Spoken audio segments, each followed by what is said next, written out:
We are getting an Inazuma Chronicle Wish Banner next patch with a whopping 8 characters to choose from, so in today's video, we'll briefly give a meta-analysis of each character to help you decide how to best spend your Primo Gems.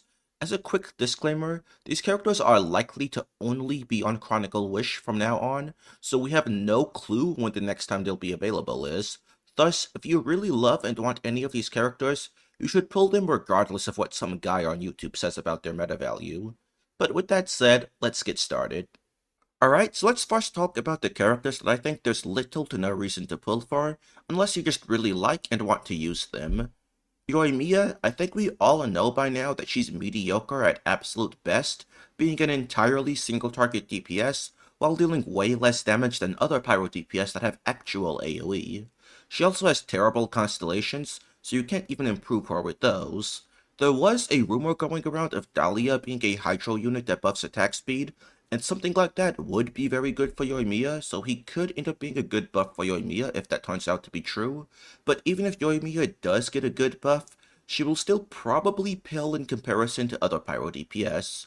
And there are so many options for a Pyro DPS nowadays, so there's really no reason to choose this one that has no AoE, unless maybe you just need more characters for Imaginarium Theater.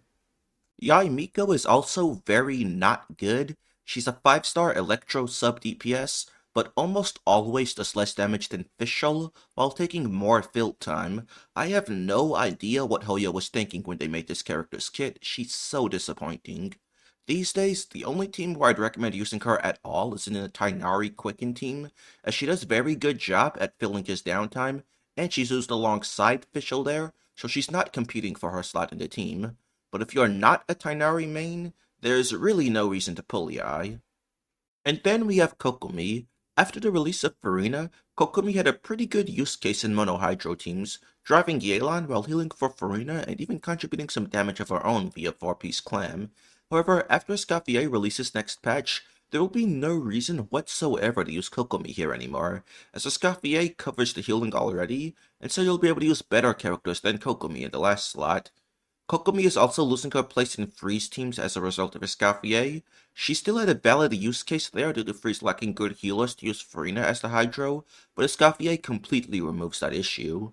So the only team left where Kokomi will still have a real use case is as the healer for Nilou teams, and Nilou has fallen off pretty hard thanks to how the Abyss is so single target focused nowadays, but if you are a Nilou main, then Kokomi could be a good pull for you.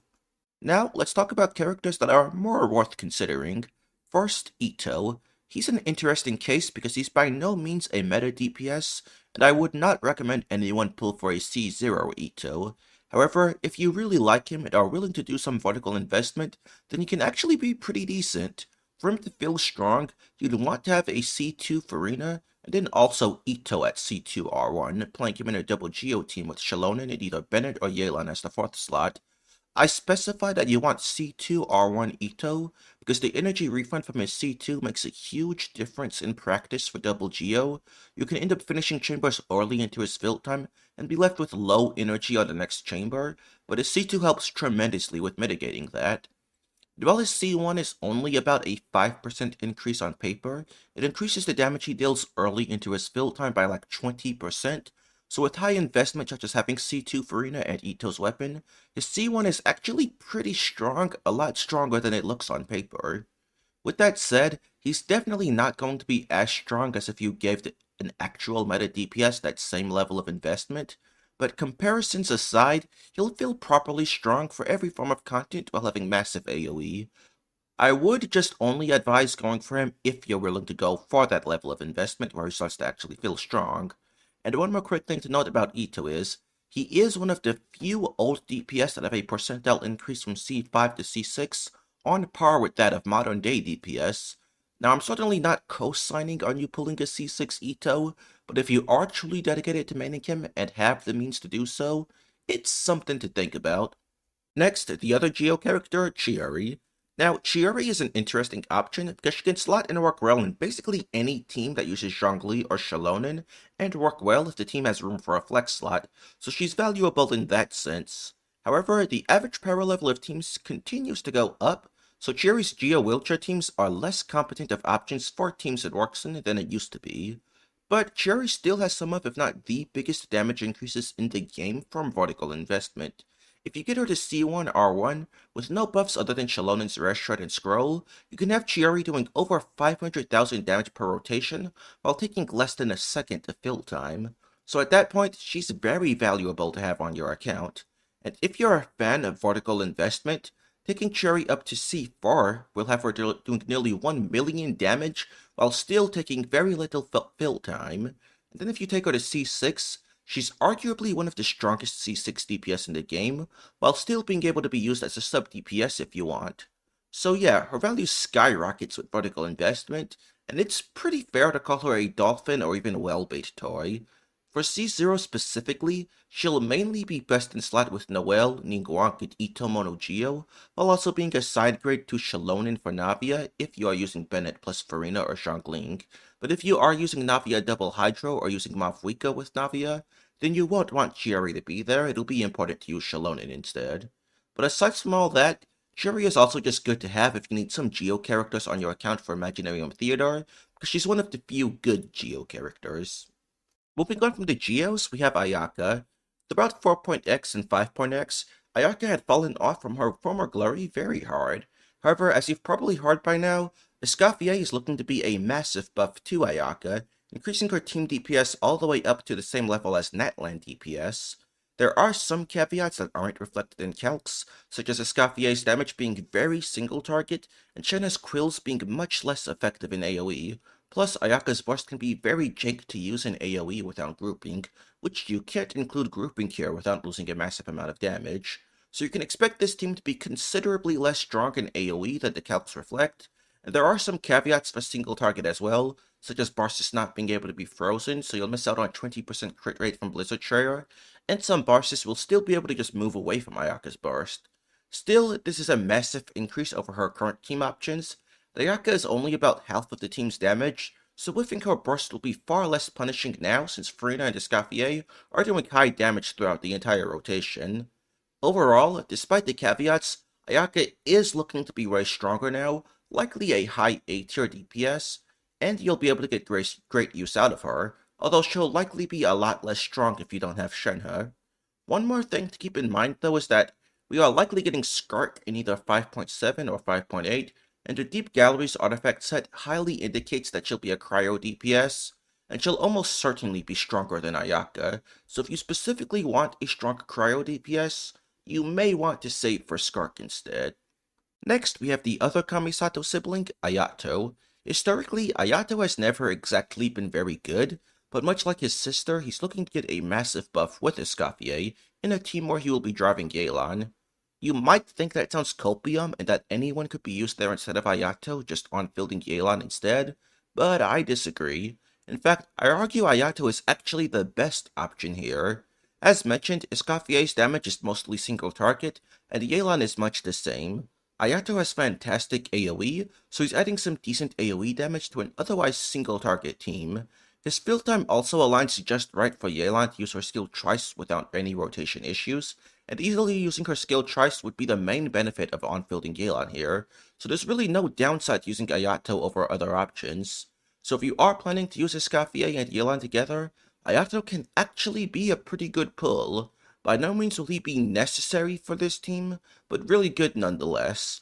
The main caveat is, just like with Ayaka, Skirk will likely be a much stronger option for this team, so you may want to save for her instead. And for the last character, we have Kazuha. Kazuha used to be widely considered a must-pull and one of, if not the best character in the entire game, but his value has dropped heavily in Natlan. Shalonen is more efficient at providing the same buffs as him, and now Escoffier is kicking him out of freeze teams. Despite these factors, Kazuha is still a very strong support with some great use cases. Some teams, such as Nublet Hypercarry for example, can use both him and Shalonen together, and while Abyss lineups nowadays are designed in ways where grouping isn't very important, there will still always be times where you do really want grouping for some DPS, for example Linny and Arlecchino. There are also teams such as Taser and Aggravate, where Kazuha can do decent sub-DPS damage by either swirling both Hydro and Electro, or by getting Aggravate swirls in AoE.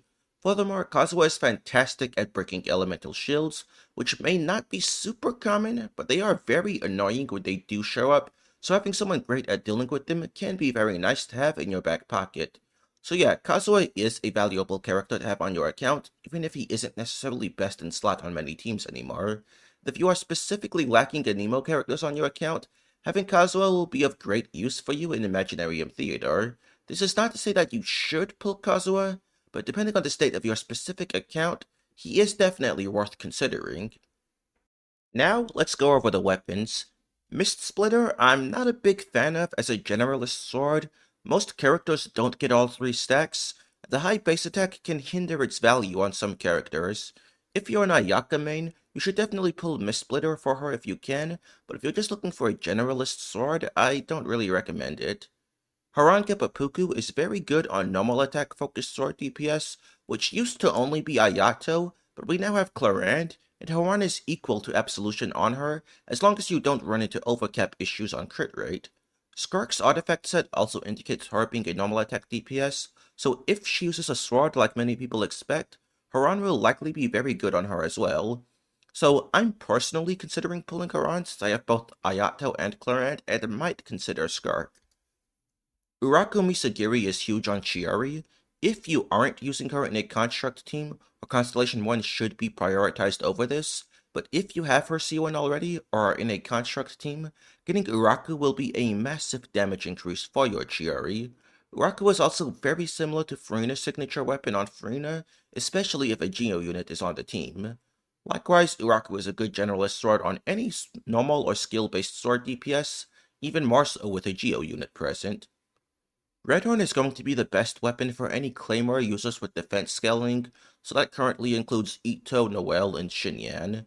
It's definitely worth pulling if you're an Itto or Noel main, but if you're looking for a generalist Claymore, Verdict will usually be better for attack scalers.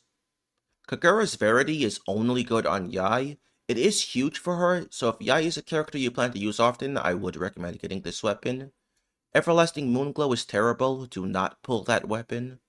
And then Thundering Pulse is Yoimiya's best weapon, but it's only like 6% better than an R5 Rust, so it's not really even worth the primo gems for her. It can be a decent generalist bow, but if you have other weapons like Aqua, Skyward Harp, Polestar, or the First Great Magic, there's really not much reason to pull Thundering Pulse. Last but not least, Freedom Sworn. This is one of the best buffing weapons in the game.